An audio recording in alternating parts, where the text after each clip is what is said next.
Saudara-saudara yang sama dikasihi di dalam nama Tuhan, jika hari ini kita masih diberi Tuhan kesempatan untuk menjalani hidup, mari kita menjalani kehidupan ini dengan penuh sukacita sambil tetap mempermuliakan namanya di sepanjang hidup kita. Kita akan membaca mendengarkan firman Tuhan. Mari kita satu dalam doa, kita berdoa. Terima kasih Tuhan untuk kesempatan Engkau berikan kepada kami semua menjalani hari yang baru hari ini. Kami akan mendasari semua kegiatan kami hari ini dengan firman-Mu. Mampukan kami mengertinya Tuhan dan kami lakukan dalam hidup kami.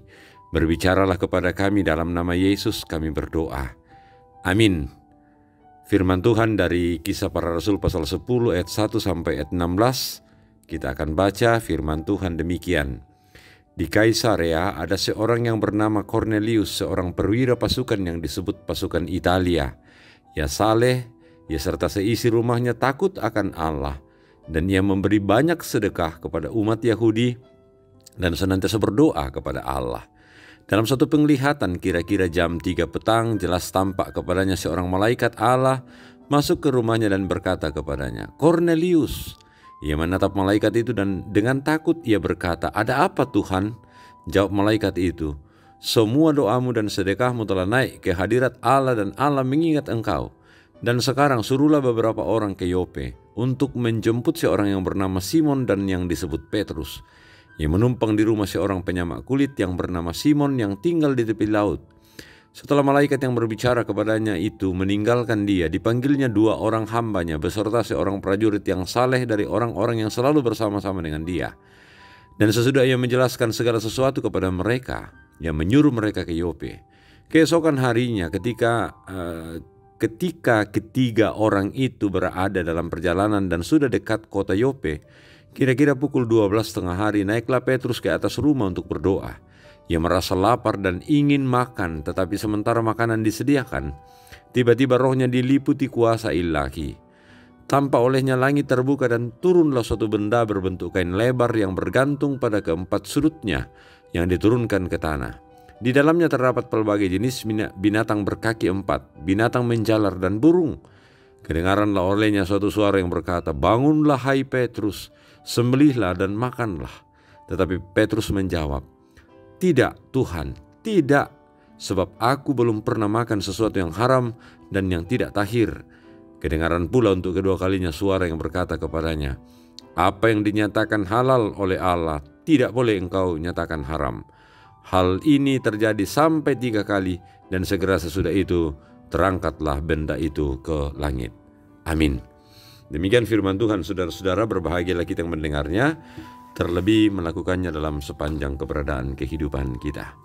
Saudara-saudara, jika kita mencoba memahami lebih jauh tentang seluruh bagian kehidupan kita, maka pastinya suatu saat kita akan mengerti bahwa ternyata Allah bekerja begitu luar biasa, begitu khusus dalam kehidupan kita, bahkan dalam berbagai kenyataan-kenyataan kehidupan yang paling sederhana dan sering kita hindari dalam kehidupan kita. Saudara-saudara, kalau kita perhatikan perikop pembacaan kita pada saat ini, kita dapat melihat bagaimana Simon Petrus yang mempunyai pemahaman yang luar biasa tentang keyahudian pada saat itu, pemahaman tentang adat istiadat orang Israel pada saat itu, dan kemudian menjadi murid Yesus, diajak oleh Tuhan dalam semangat pekabaran Injil yang memang dilakukan oleh murid-murid Yesus sesudah kebangkitan Yesus pada saat itu. Dan dalam rangka itulah kita mengerti mengapa ketika penglihatan yang dilihat oleh Simon Petrus di Yope betul-betul dapat kita renungkan secara baik pada saat ini. Yang saya maksudkan itu, saudara-saudara, adalah ketika Rasul Petrus sedang berada dalam keadaan lapar, dan Tuhan dengan cara yang luar biasa memperlihatkan di dalam penglihatan itu makanan buat Simon Petrus, dan ternyata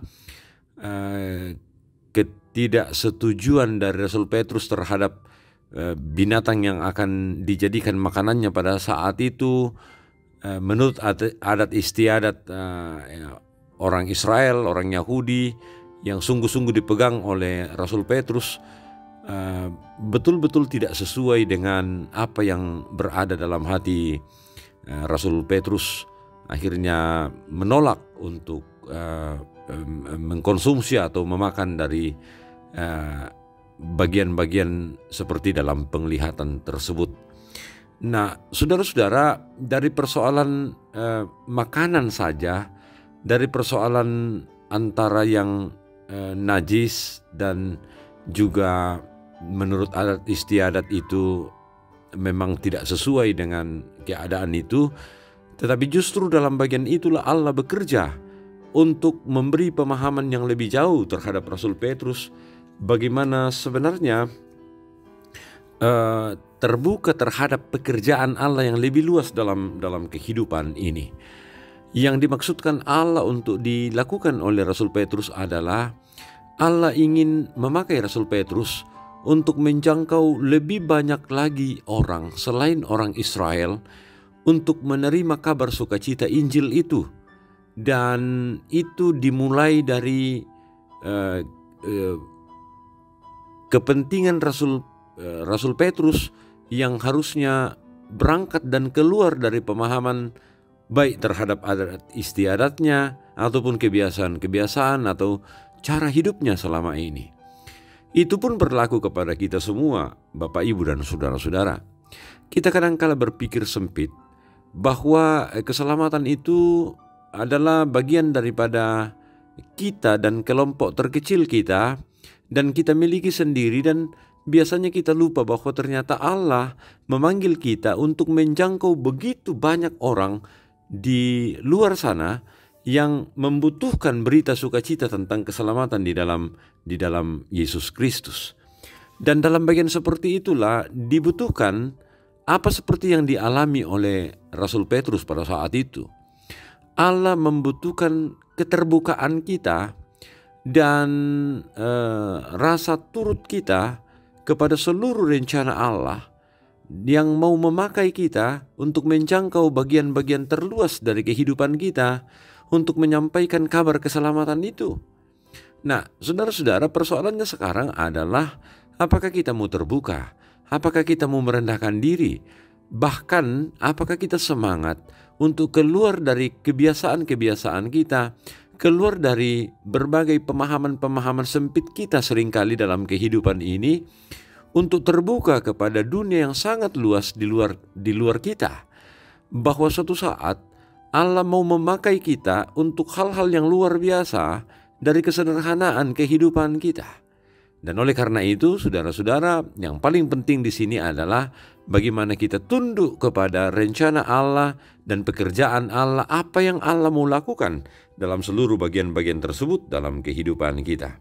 Dan oleh karena itu, mari saudara-saudara, jika Tuhan masih memberi kesempatan kepada kita tiap hari untuk kita jalani dalam kehidupan kita, kita tidak hanya memakai kehidupan ini untuk diri kita sendiri, tetapi kita pakai untuk kemuliaan Tuhan, untuk menceritakan kasih dan kemurahan Tuhan yang luar biasa terhadap semua manusia, dan memanggil kita semua untuk datang menikmati akan penyelamatan itu.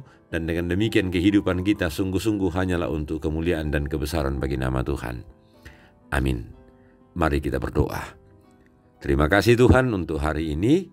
Sungguh luar biasa kami ditegur oleh firman-Mu yang memungkinkan kami untuk memahami bahwa ternyata Allah memakai segala sesuatu dalam kehidupan kami, sekalipun pada saat kami awalnya bertemu dengan sesuatu yang tidak mungkin karena tidak sesuai dengan kebiasaan kami, dengan apa yang sering kali kami alami dan lakukan dalam kehidupan kami.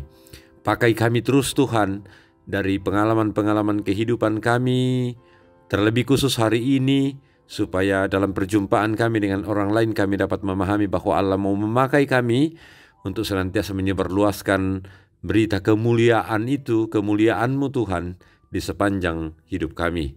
Kami mau berdoa mendoakan yang sakit, Bapak Yosua Apakiding, Bapak Peter Patengko, Nyonya Sumarni Mogon, Nyonya Cehadengen, Nyonya Esther Zainuddin, Nyonya Dorce Tumembo, Nyonya Matius Ruru, Bapak Ges Octavianus, Ibu Pondang Lande, Ibu Giring Kalak Suso, Nyonya Simon Tando, Bapak Yusuf Rante, Bapak Onies Lakbur Lawal, Nyonya Naomi Martin Bunga, Cakra Nalendra Sarira, Bapak Filipus Silambi, Liliani Omaketi, Nyonya Margareta Kobong, Bapak Karel Paranon, Nyonya Ludia Kandolo, Bapak Penatua M. Tonapa, Ibu Penatua Yosepina Gala, Ibu Ludia Pareallo, Bapak Eli Roy Kapo, Nyonya Margareta Sarra, Ibu Matilda Timisela, Naftali Minna, Bapak Penatua